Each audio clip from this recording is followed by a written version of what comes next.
충격적인 영상 하나가 유럽을 뒤흔들고 있습니다. 한국은 끝났다라는 다큐멘터리가 수백만 조회수를 기록하며 인구 절벽에 직면한 동아시아 국가의 암울한 미래를 예측하고 있는데요. 하지만 이 영상이 정말 현실을 제대로 반영한 것일까요? 숫자만 보고 모든 것을 안다고 생각했던 한 서양 경제 전문가가 직접 그 나라를 방문해 발견한 충격적인 진실은 그의 세계관을 완전히 뒤집어 놓았습니다.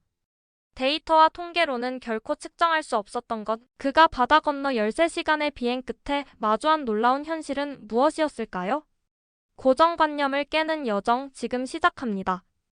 아침 햇살이 창문 블라인드 사이로 비치고 있었어요. 밝은 빛 줄무늬가 제 책상 위에 그려지고 있었죠. 저는 하품을 하며 팔을 쭉 펴고 있었습니다. 또 다른 암스테르담의 하루, 또 다른 숫자와 보고서의 하루였어요. 제 이름은 마틴 반 하이든이에요. 경제 컨설턴트로 일하고 있죠. 그러니까 큰 기업들이 돈 문제를 이해할 수 있게 도와주는 일을 하고 있어요.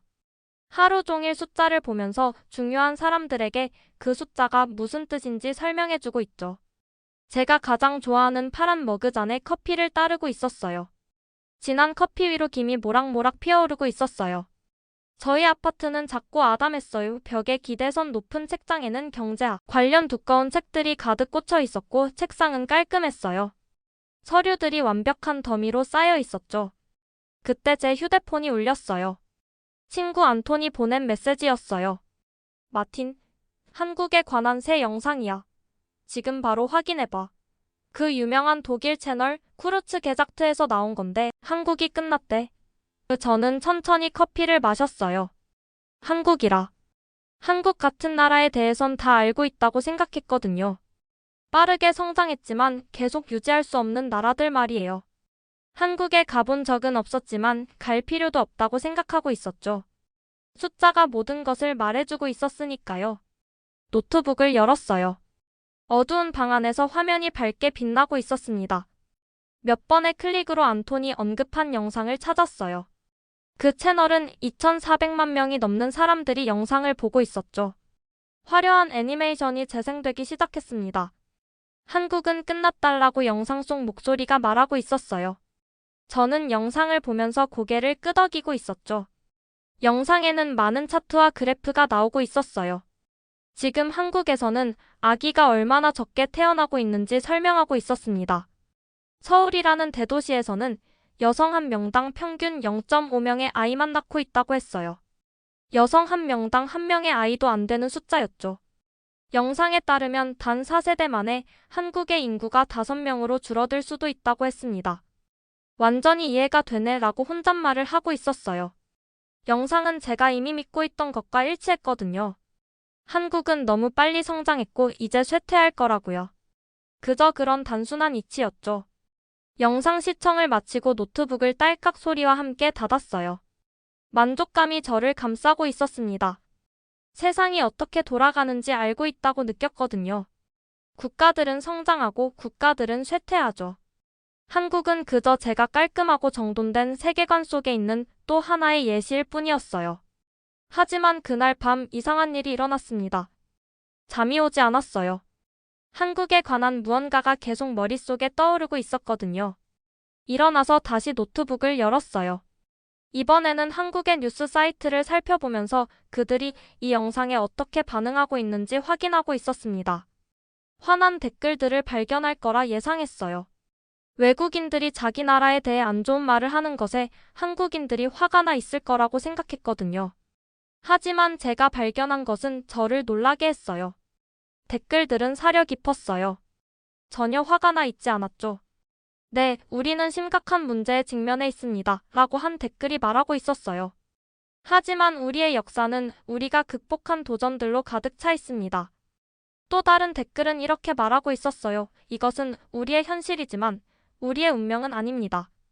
저는 화면을 보며 눈살을 찌푸리고 있었어요. 이건 제가 예상했던 것과 맞지 않았거든요. 부정은 어디 있었을까요? 분노는 어디 있었을까요? 이런 반응들은 제가 예상하지 못했던 것을 보여주고 있었어요. 지혜와 침착한 사고였죠. 노트북을 닫았지만 그 댓글들에 대한 생각을 멈출 수 없었어요. 수년 동안 저는 모든 것에 대해 너무나 확신하고 있었거든요. 차트와 통계를 공부하면서 세상을 이해하고 있다고 생각했죠. 하지만 그 한국인들의 댓글은 저에게 새로운 감정을 느끼게 하고 있었어요. 의심이었죠. 다음 날 아침 다시 책상에 앉아 있었어요. 햇빛은 벽에 같은 자리를 비추고 있었고 커피 맛도 똑같았어요. 하지만 제 안에서 무언가가 살짝 변해 있었습니다. 제 확신 속에 작은 균열이 생기고 있었어요. 컴퓨터를 열고 서울행 항공편을 검색하고 있었습니다. 이건 바보 같은 짓이야 라고 스스로에게 말하고 있었어요. 내 데이터에 없는 걸 거기서 무엇을 배울 수 있을까? 하지만 제 손가락은 지금 예약 버튼 위에서 맴돌고 있었어요.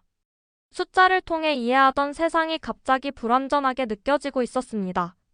어쩌면, 정말 어쩌면 직접 눈으로 볼 필요가 있었을지도 모르겠다는 생각이 들고 있었어요. 책상 위에 쌓인 보고서를 바라보았어요. 그리고 화면에 표시된 항공편 정보를 보고 있었죠. 완전히 이해하지 못한 채 버튼을 눌렀습니다. 공중에서 13시간 동안 대륙과 바다를 건너 제가 단지 페이지 위에 숫자로만 보았던 나라로 가고 있었어요. 예약을 확인하면서 이상한 감정이 섞여 있었어요. 설렘과 두려움이었죠. 제 편안했던 확신의 세계가 도전받으려 하고 있었고 마음 깊은 곳에서는 다시는 같은 방식으로 세상을 보지 못할 수도 있다는 것을 알고 있었습니다. 비행기 티켓을 예매한 지 3일이 지났는데도 제가 한 일이 믿기지 않았어요. 항상 숫자와 보고서만 믿던 저 마틴 판 헤이든이 한국으로 떠나는 거였죠. 휴대폰 화면에 있는 비행 확인서를 계속 쳐다보고 있었어요. 출발일은 일주일 후였습니다. 부엌 테이블에 앉아 있었는데 옆에 놓인 차는 이미 식어가고 있었어요. 창밖으로는 암스테르담의 평소와 같은 아침 풍경이 펼쳐지고 있었죠. 자전거들이 휙휙 지나가고 사람들은 서둘러 직장으로 향하고 있었습니다. 하지만 제 아파트 안에서는 두 세계 사이에 끼어 있는 느낌이었어요. 데이터와 분석으로 가득한 안전하고 익숙한 삶과 바다 건너 기다리고 있는 미지의 세계 사이에서요. 내가 대체 뭐 하는 거지? 그 빈 방에 대고 중얼거리고 있었습니다. 노트북을 열고 서울에 대해 검색하기 시작했어요.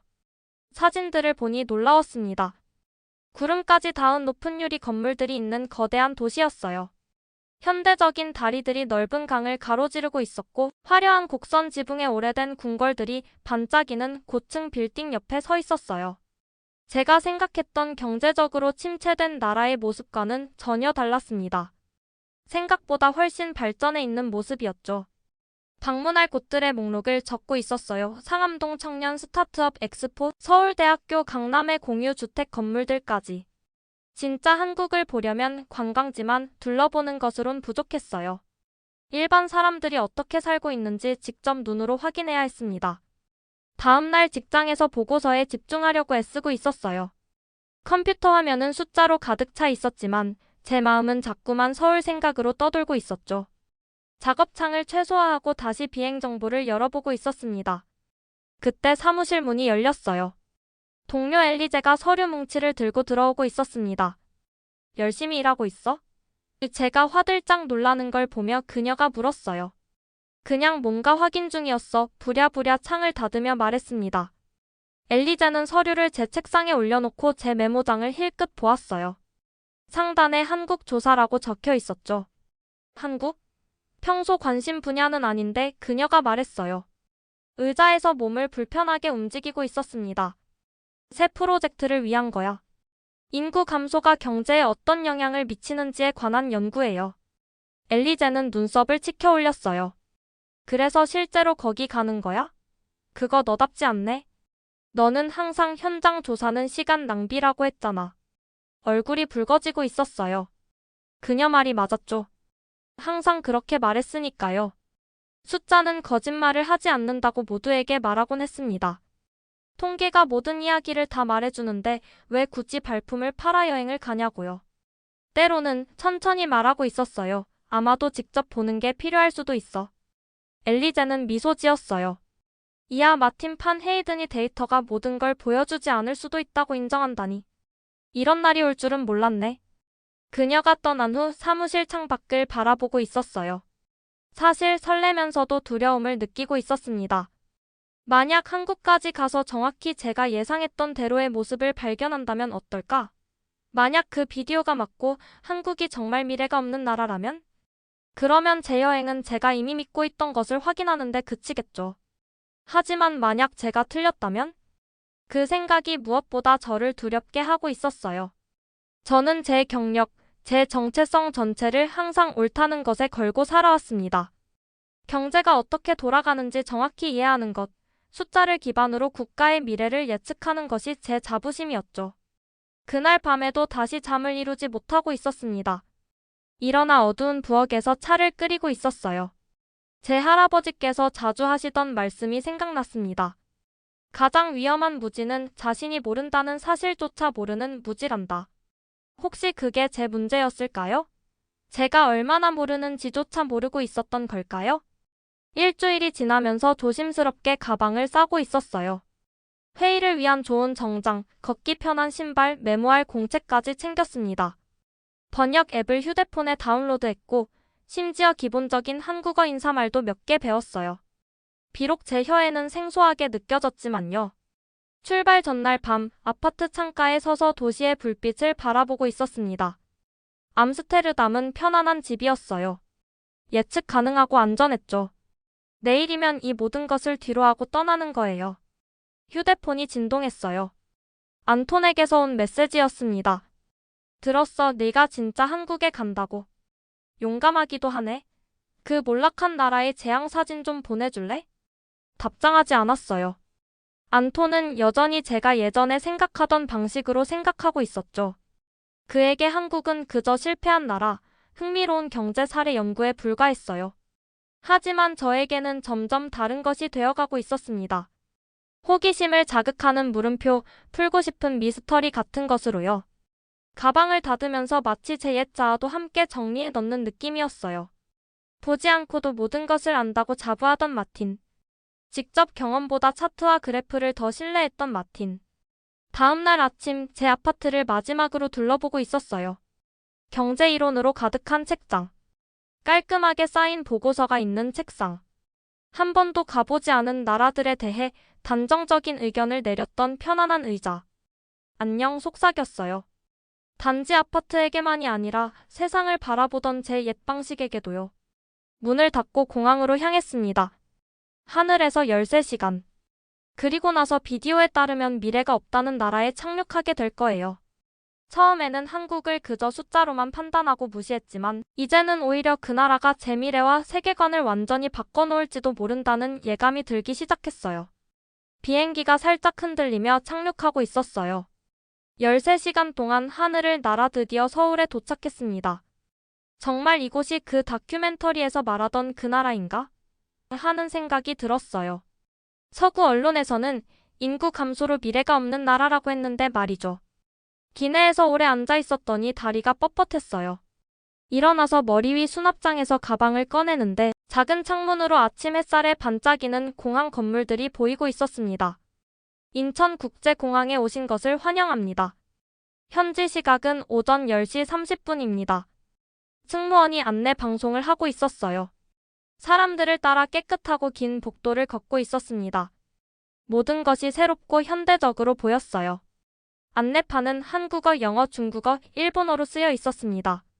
사실 이렇게 국제적인 느낌을 첫인상으로 받을 줄은 전혀 몰랐어요. 입국 심사를 마치고 짐을 찾아 도착장 문을 통과했는데 따뜻하고 축축한 이불처럼 공기가 얼굴에 와닿았습니다. 암스테르담보다 훨씬 습한 날씨였어요.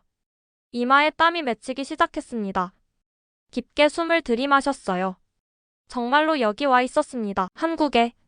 서구 언론에서 사라져가는 나라라고 했던 그곳에. 공항철도를 타고 도시로 향했어요. 이동하는 동안 마치 어린아이가 된 것처럼 창문에 얼굴을 바짝 붙였습니다. 풍경은 점점 변해가고 있었어요. 처음엔 탁 트인 들판이 보이다가 작은 건물들이 나타나고 이내 점점 더 높은 건물들로 바뀌었죠. 곧 우리 주변은 끝없이 펼쳐진 유리와 강철탑들로 가득했습니다. 서울은 정말 거대했어요. 다큐멘터리에서 본 침체된 도시와는 전혀 달랐습니다. 호텔은 몇 년 전 그 유명한 노래로 알게 된 부자 동네 강남에 있었어요.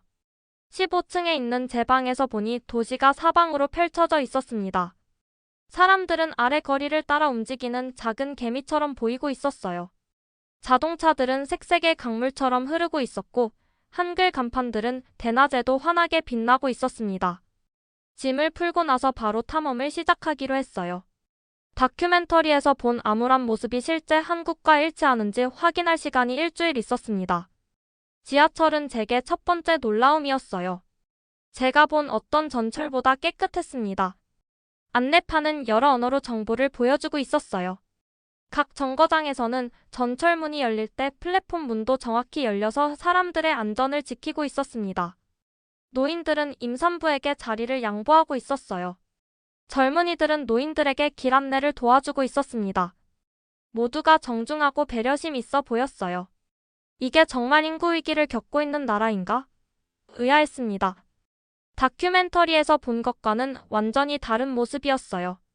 둘째 날 상암동 청년 스타트업 엑스포를 방문했어요.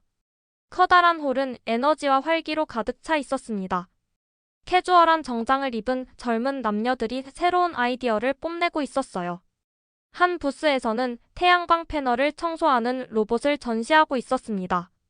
다른 부스는 아파트 건물 안에서 채소를 기르는 시스템을 보여주고 있었어요.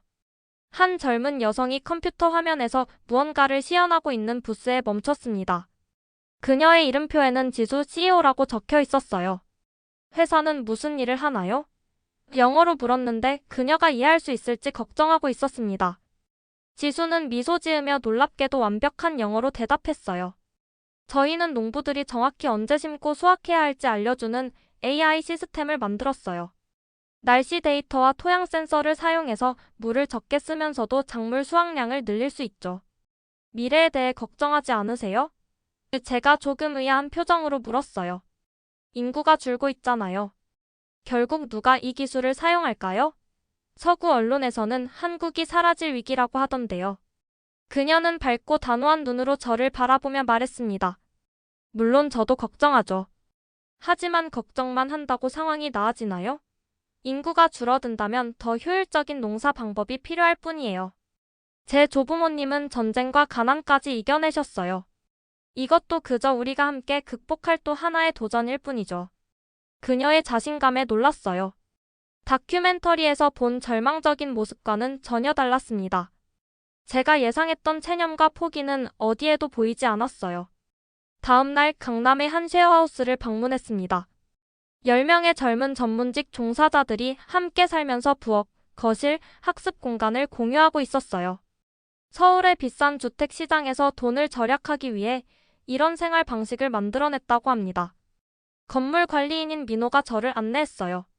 공간은 작지만 영리하게 설계되어 있었습니다. 모든 구석에 목적이 있었어요. 높은 주택 비용에 대한 창의적인 해결책 같네요. 제가 말했습니다. 민호는 고개를 끄덕였어요. 한국인들은 적응력이 강하죠. 우리는 인구 감소 문제를 잘 알고 있어요. 매일 그 현실과 함께 살아가고 있죠. 하지만 우리 역사에서 더 심한 위기도 이겨냈습니다. 한국인은 어려움 속에서도 새로운 길을 찾아내는 법을 알고 있어요. 그날 저녁 하루 종일 걸어 다녀서 피곤함을 느끼며 인사동이라는 전통 지역에서 작은 찻집을 찾았어요. 들어가자 나무 바닥이 정겹게 삐걱거리고 있었습니다. 한복을 입은 할머니가 저를 반갑게 맞이하며 낮은 테이블로 안내했어요.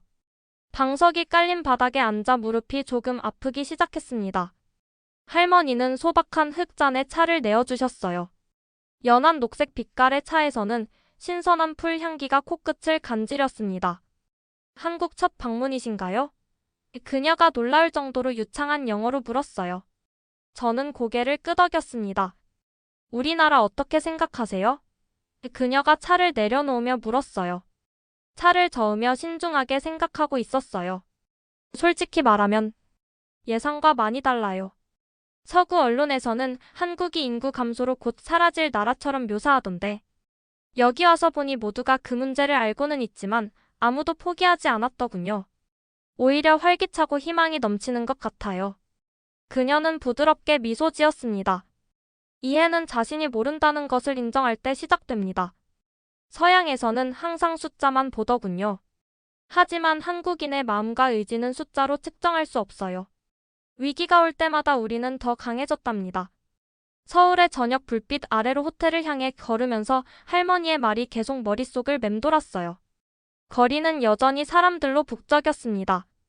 손을 꼭 잡은 젊은 커플들, 퇴근길에 발걸음을 재촉하는 직장인들, 그리고 포장마차에서 야식을 고르는 아이들과 부모님들이 보였어요. 다큐멘터리가 예측했던 암울함은 도대체 어디에 있는 걸까요? 물론 어려움도 보았어요. 주택은 너무 비쌌고 젊은이들은 밤늦게까지 일하고 있었습니다. 하지만 그 이면에는 놀라운 창의성, 굳센 의지력, 그리고 현실적이면서도 희망을 잃지 않는 정신이 살아 숨쉬고 있었어요. 호텔 방으로 돌아와 노트북을 열고 보고서 작업을 시작했습니다. 한국에 오기 전에 썼던 제목이 화면에서 저를 비웃고 있는 것 같았어요. 피할 수 없는 쇠퇴 한국의 인구 위기. 잠시 생각하다가 그 제목을 과감히 지웠습니다. 새로운 제목이 아직 떠오르지 않았지만 한 가지는 확실했어요. 이 나라의 이야기는 처음 생각했던 것처럼 그렇게 단순한 문제가 아니라는 거였죠. 그날 밤 창 밖으로 서울의 불빛이 수천 개의 별처럼 반짝이는 동안 내 안에서도 무언가가 변하고 있다는 걸 깨달았습니다. 서구 언론에서 본 한국과 실제 한국은 너무나 달랐어요. 제 마음속에 깔끔했던 한국이라는 분류가 훨씬 더 복잡하고 다채로워지고 있었습니다. 명확했던 답들이 더 깊은 질문으로 바뀌고 있었어요. 그리고 이상하게도 이런 혼란이 전혀 불편하지 않았습니다. 오히려 새로운 발견에 설레는 기분이었어요. 때로는 직접 보고 경험하는 것이 수천 개의 기사를 읽는 것보다 더 가치 있다는 진실을 다시 한번 배우고 있었습니다. 서울에서의 마지막 날이 너무 빨리 찾아왔어요. 일주일이 꿈처럼 지나가 버렸죠. 아침 햇살이 호텔 창문으로 쏟아지고 있었고 저는 가방을 싸고 있었어요. 옷과 세면도구는 쉽게 넣었지만 이곳에서 얻은 새로운 생각들과 느낌들은 정리하기가 쉽지 않았어요. 마지막 셔츠를 접고 있는데 휴대폰에서 알림음이 울렸어요. 고려대학교에서 온 이메일이었습니다. 바로 그날 오후에 열리는 토론회에 저를 초대한 거예요. 주제는 인구 절벽 국가는 어떻게 대응해야 하는가? 였습니다. 가슴이 두근거리고 있었어요. 일주일 전만 해도 저는 한국의 출산율 통계와 경제 지표만 가지고 이 나라의 미래를 단정 지었었죠. 그때의 저라면 차트와 그래프를 보여주며 왜 한국이 위기에 처했는지 설명하고 싶어 했을 거예요. 하지만 지금은 뭐라고 말해야 할지 확실하지 않았어요. 그래도 초대를 받아들였습니다. 이 여정의 완벽한 마무리처럼 느껴졌거든요. 대학 캠퍼스는 키 큰 나무들과 아름다운 벽돌 건물들로 가득했어요. 학생들은 가방과 책을 들고 수업 사이를 바쁘게 오가고 있었죠. 그들의 표정에서 미래에 대한 희망과 에너지가 느껴졌어요. 세계 어디에서나 볼 수 있는 꿈을 키워가는 모습이었습니다. 제가 도착했을 때 행사장은 이미 반쯤 차 있었어요. 무대 위 긴 테이블에는 3명의 전문가들이 앉아 있었습니다. 경제학 교수, 정부 관계자, 그리고 사회과 학자였죠. 저는 맨 끝에 있는 빈자리에 앉았는데 왠지 모르게 긴장되고 있었어요. 행사장은 금세 가득 찼어요. 학생들, 교수님들, 심지어 몇몇 기자들까지 자리에 앉았습니다. 밝은 조명 때문에 눈을 찡그리게 됐어요. 제 앞에는 마이크가 놓여 있었고 모두가 제 의견을 기다리는 듯 했죠. 하지만 이제 제가 정말로 어떤 이야기를 전할 수 있을까요? 사회자가 모두를 환영하며 패널을 소개했어요. 그리고 마지막 연사는 네덜란드에서 오신 마틴 반 헤이든 씨입니다. 인구 경제학을 전문으로 하는 경제 컨설턴트이십니다. 모두가 저를 바라보고 있었어요. 50쌍의 눈동자가 외국인 전문가의 말을 기다리고 있었죠. 다른 패널리스트들이 먼저 발언했습니다. 그들은 한국의 문제들에 대해 솔직하게 말했어요. 낮은 출산율, 고령화 사회, 앞으로 닥칠 경제적 어려움들에 대해 이야기했죠. 하지만 가능한 해결책과 한국 사회의 강점에 대해서도 희망을 담아 말하고 있었어요. 이제 제 차례였습니다. 깊게 숨을 들이쉬고 마이크 쪽으로 몸을 기울였어요. 일주일 전 제가 말을 시작했습니다. 한국은 끝났다라는 제목의 영상을 봤어요. 당시에는 그 모든 내용에 고개를 끄덕이고 있었죠. 청중들이 불편하게 몸을 움직이고 있었어요. 몇몇은 얼굴을 찡그리는 표정이었지만 저는 계속 말했습니다. 저는 이미 제 머릿속에 있던 결론을 확인하러 한국에 왔어요. 숫자와 통계, 경제 모델을 가지고 왔죠. 숫자만 보면 모든 걸 다 안다고 생각했던 그런 오만함을 가지고 왔던 거예요. 방안이 조용해졌습니다. 하지만 이곳에서 제가 발견한 것은 제 경제 모델이 결코 계산할 수 없었던 무언가였어요. 바로 한국인들의 끈기와 정신이었죠. 저는 변화하는 세상을 위한 해결책을 만들어내는 젊은 기업가들을 만났어요. 경제적 압박에 적응하며 새로운 삶의 방식을 찾아가는 공유주택 커뮤니티도 봤고요. 또 현실을 직시하면서도 포기하지 않는 사회를 보았습니다. 말을 하면서 저는 더 이상 한국만을 설명하고 있지 않다는 걸 깨달았어요. 세상을 바라보는 제 자신의 관점이 바뀌고 있었던 거죠. 숫자는 거짓말을 하지 않아요. 청중을 바라보며 말했습니다. 한국이 인구 문제를 겪고 있는 건 사실이에요. 하지만 숫자는 사람들의 의지를 측정할 수 없어요. 창의력을 수치화할 수 없고 위기 앞에서 사회가 어떻게 변화할지 예측할 수 없어요. 패널 토론이 끝난 후 많은 사람들이 제게 다가왔어요. 둥근 안경을 쓰고 진지한 표정의 한 젊은 여성이 마지막으로 말을 건넸습니다. 한국은 끝나지 않았어요. 그녀가 또렷하게 말했어요. 우리는 이제 시작일 뿐이에요. 그 말은 그날 저녁 비행기가 이륙할 때도 제 머릿속에 맴돌고 있었어요. 창문을 통해 서울의 불빛이 점점 작아지는 걸 바라봤어요. 결국 어두운 땅 위에 반짝이는 점이 되어버릴 때까지요. 13시간 후 암스테르담에 도착했습니다. 모든 것이 그대로였어요. 익숙한 공항, 비 내리는 날씨, 평평한 풍경.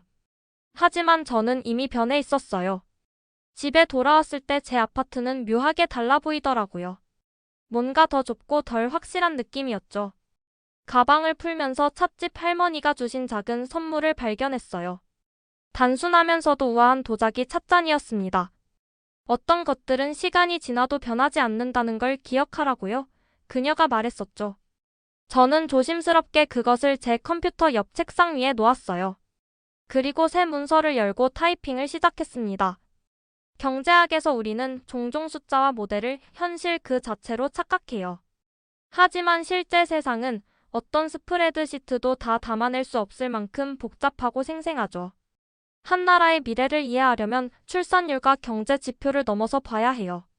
측정할 수 없는 것들도 중요합니다.